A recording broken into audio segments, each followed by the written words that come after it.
Hello Internet, and welcome to my live reaction for Yona of the Dawn, chapter 211. When we last left our heroes, Hak had arrived at the battlefield to stop Geun-Tae from getting any more injuries, and he kind of made quick work of the Kai archers. He kind of conscripted this one Earth Tribe soldier he stole his arrows and forced him to ride the horse for him so he could take down the archers. It was a good bit. But Geun-Tae is critically injured. If he survives, he will likely be unable to fight, at least for the war with Kai, if not forever, because his injuries are so severe. So we see both Yoon and Suwon sort of reacting to Geun-Tae's loss. Yoon, of course, is a bit more emotional, whereas Suwon has to deal with the fact that he's lost his greatest general. Meanwhile, Yona has a dream where she and Zeno stand over the coffins of the three other dragons and Suwon and Maenyan and a burning Hiryu castle. And then she wakes up, happy that everyone is not dead, but then Kye-Sook appears in response to the Geun-Tae drama and says, Yona, you have to be on the battlefield with Suwon, and if Suwon falls, you must become the leader of the army. So yeah, that's sort of where we left off, with that just being dropped in Yona's lap. So let's dive right on into chapter 211, as is natural. And we open right where we left off, with Yona reacting to Kye-Sook's request. I do love the shot of the dragons in the background. Not terribly shocked by this. I expect they'd at least be shocked that Kye-Sook is asking. I guess they have faith in Yona, given her status as the Crimson Dragon. But Zeno's lying on his front, hands in his head, kicking his feet. And Yona just reacts, you want me to lead Koka Kingdom's army? And Kye-Sook clarifies, this does not mean that I expect you to fight or strategize. If you and the four dragons are present on the battlefield, morale of the troops will be maintained. So I did see a theory about that before this chapter came out, or that was posted before the chapter came out on Tumblr yesterday, after I read the last chapter, that she's not there as a general, she's there to be the figurehead, which does fit a good bit more. Geun-Tae, it's still a big step down from Geun-Tae, who was also just an accomplished warrior and strategist, I think, on the last part, but he was also this morale figure. And now Yona needs we need another morale figure, and Yona can kind of fill that role, what with her sort of religious significance amongst the people. But Kye is not really big on that. How selfish of you. You keep the princess locked up in here, but expect her to go to war? And Yona stops him. Kye, thank you. But despite that, she agrees. All right. And Kye-Sook is shocked. Yona presses, what are you surprised about? It's just, I thought you said you'd take no part in this war. And Yona responds, it's because I've decided to become involved in politics. Also, very few people know of Suwon's illness. Isn't it necessary to keep some people that do know about it close to him?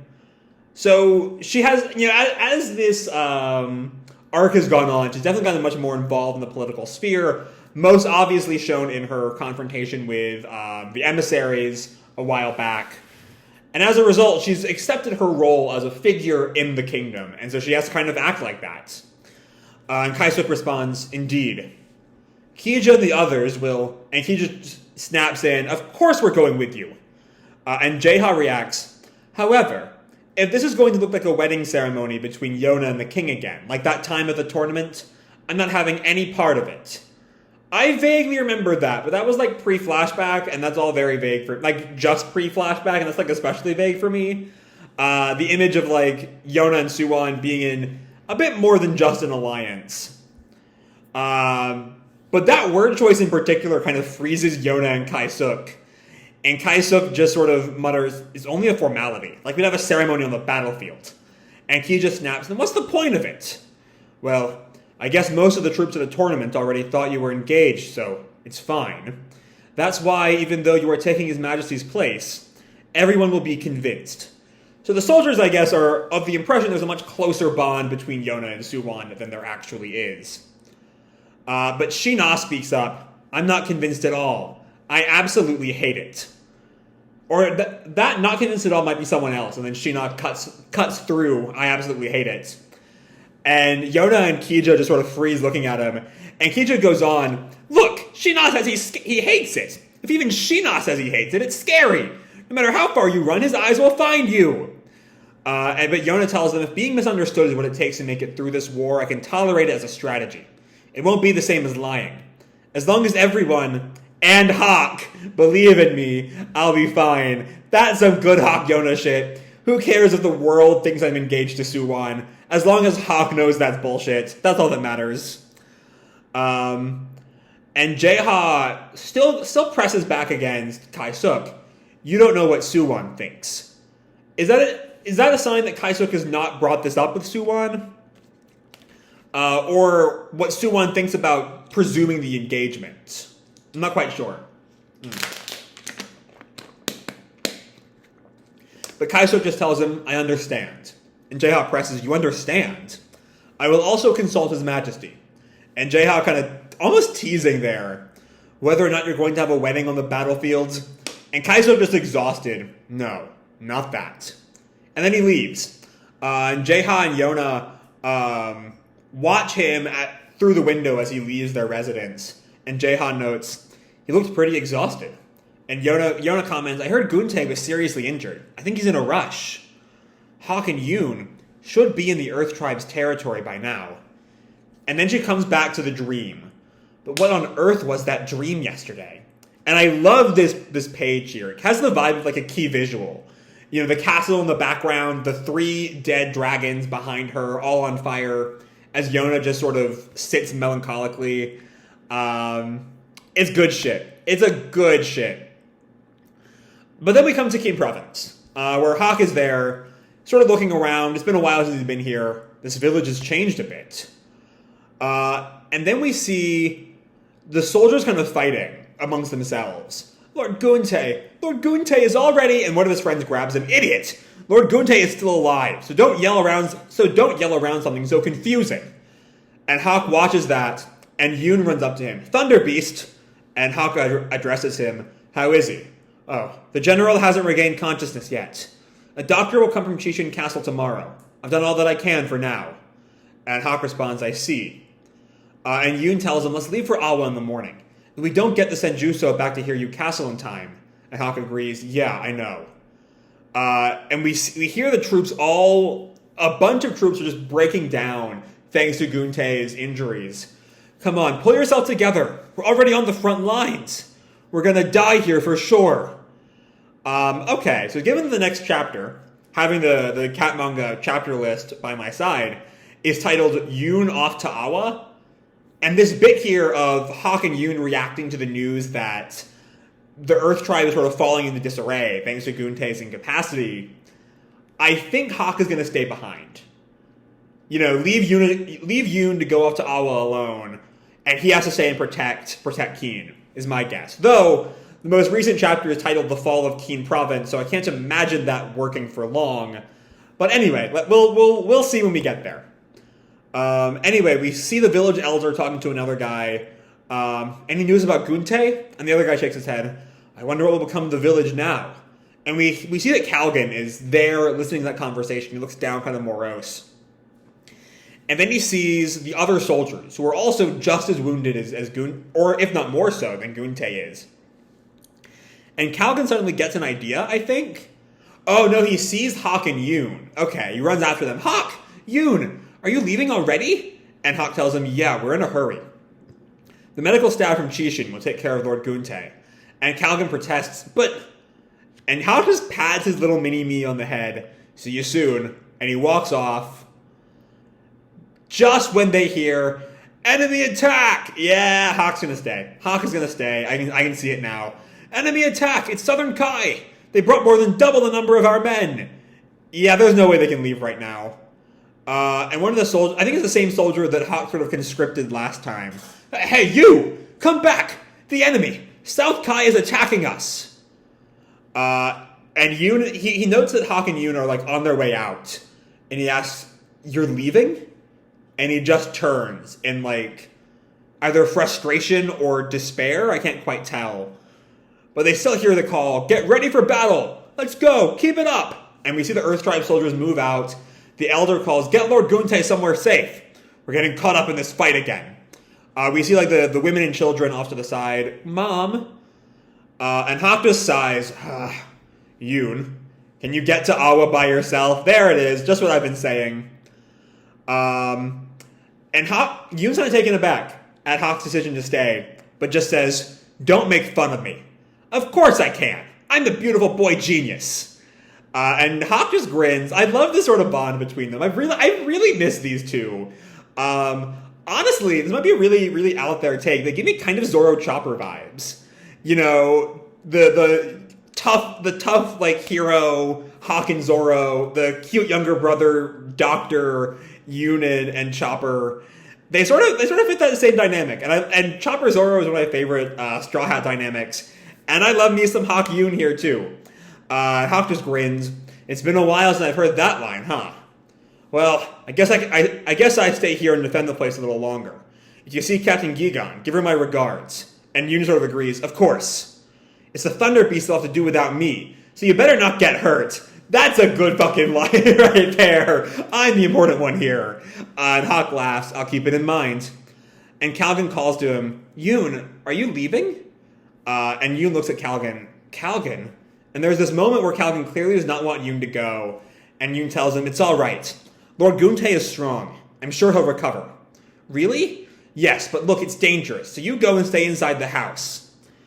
And Yoon sort of admonishes himself in his mind. Pathetic. "I cannot guarantee anything, but I wish that saying this will help you at least."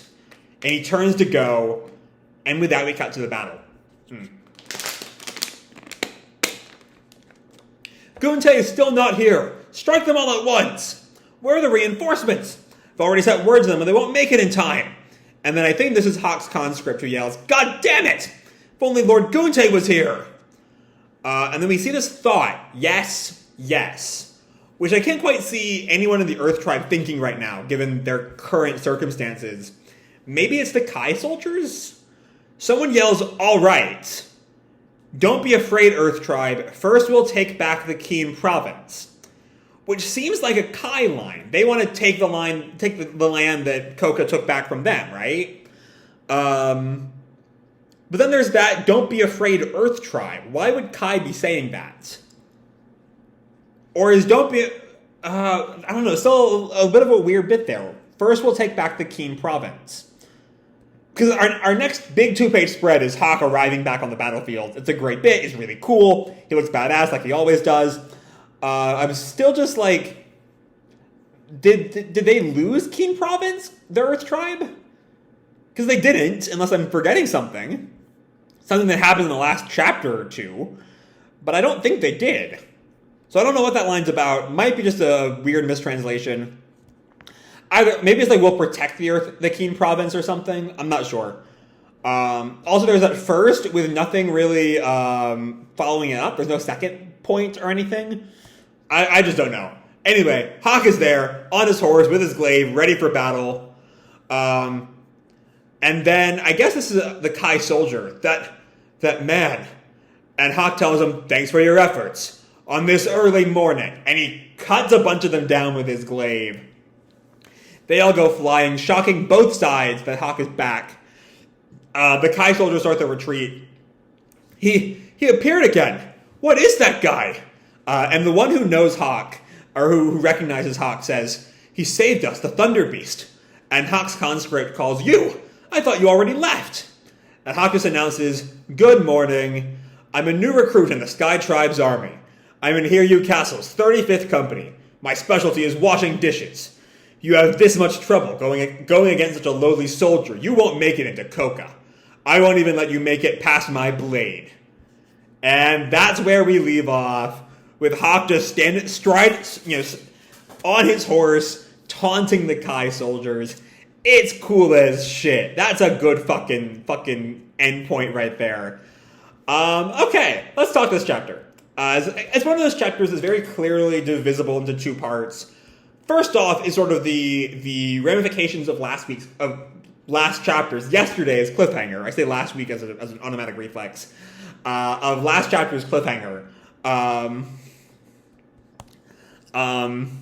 with the dragons all reacting to Kye-Sook's request of Yona to become the sort of figurehead for the army, should Suwon fall. And the dragons are all kind of opposed to it, especially given, the already kind of assumption that Suwon and Yona are an item. They're very much not on board with that after all this time. But Yona agrees. For the good of Koka, she's going to, be this figure to raise morale, especially with Geun-Tae how he is. But also, she's really worried about that dream. She is just going on the assumption that was a prophecy of some kind.